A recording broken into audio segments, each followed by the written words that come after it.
భావి బ్రతుకులు బానిసత్వంతో బ్రతకాల్సిందేనంటే చదువేస్తే ఉన్నమతిపోయినట్టు ప్రస్తుతం అయితే అలాగే జరుగుతుంది.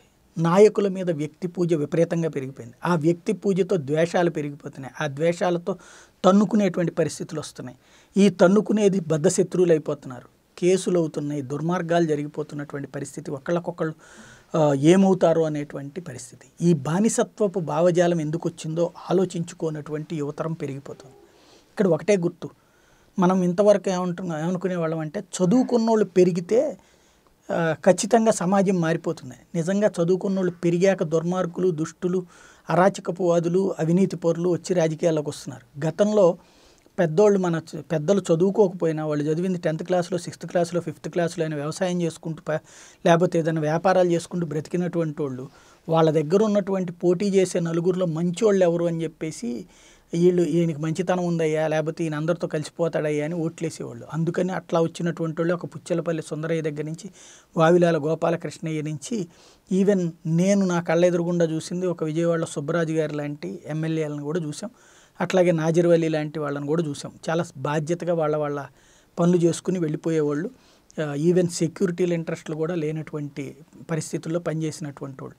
తీరా చూస్తే చదువుకున్న వాళ్ళు పెరిగిపోయారు. ఇప్పుడు సమాజంలో రకరకాల చైతన్యాలు వచ్చినాయి. ఈ చైతన్యం పెరిగినప్పుడు ఎదుటి నేతలో ఉన్నటువంటి తప్పుల్ని ఎత్తి చూపెడుతూ తీవ్రంగా విమర్శలు చేస్తూ మన నేతలకు సంబంధించినటువంటి తప్పుల్ని మాత్రం అంగీకరించినటువంటి యువతరం పెరిగిపోతుంది.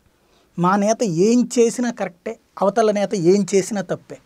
మా నేత అంత మంచోడు ఇంకోళ్ళేడు, అవతల నేత అంత దుర్మార్గుడు ఇంకోళ్ళేడు.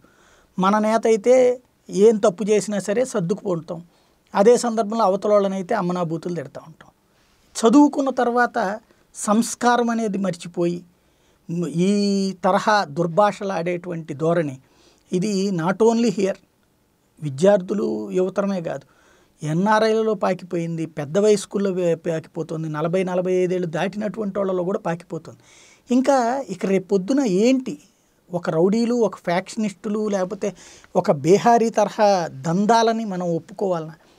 ఇదివరకటి రోజుల్లో రౌడీయిజం, దుర్మార్గం చేసేటువంటి వాళ్ళని ఎత్తి చూపెట్టేవాళ్ళం. ఇప్పుడు ఆ ఎత్తి చూపెడితే ఒప్పుకునే పరిస్థితి లేదు.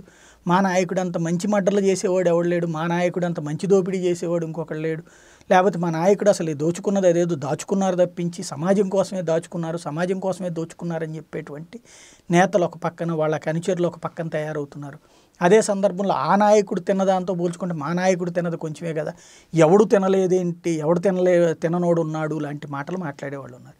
ఈ మాటలు మాట్లాడేవాళ్ళు నిజంగా జీవితకాలం కష్టపడి సంపాదించిన వాళ్ళ అమ్మా నాన్నల సంపాదనలతో బ్రతికి ఇవాళ ఎదుగుతున్నటువంటి వాళ్ళు, వాళ్ళ అమ్మా నాన్నలు సన్మార్గంలో ప్రవర్తించబట్టిన వీళ్ళు ఇట్లా తయారయ్యారనేటువంటి విషయం తెలియట్లేదు. వాళ్ళు గనక దుర్మార్గంగా ఇట్లా దోచుకునేటువంటి పరిస్థితుల్లో ఉండుంటే వీళ్ళ బతుకులు ఎక్కడుండేవి? ఏ బార్లలోనో, వైన్ షాపుల్లోనో, రోడ్ల మీద తాగి తందనాలు ఆడేటువంటి దౌర్భాగ్యకరమైన పరిస్థితులు ఉండే. అట్లా కాకుండా ఒక బాధ్యతగా వాళ్ళు ఉండబట్టినే ఈ రోజున వీళ్ళు తయారయ్యారనేటువంటి అంశం పక్కన పెట్టేసి, మా వాడు ఏం చేసినా మంచిదే, అవతలోడు ఏం చేసినా తప్పే అని మీరెందుకు మాట్లాడరని రెచ్చిపోయి విమర్శలు చేసేటువంటి వాళ్ళు, లేదంటే ఎవరన్నా నిజాయితీగా మాట్లాడితే కనుక వాళ్ళని అవమానించేవాళ్ళు, అవహేళన చేసేటువంటి వాళ్ళు సమాజంలో ఎక్కడ లేదులే అనేటువంటిది కంటిన్యూ చేసేటువంటి ధోరణి పెరిగిపోతుంది.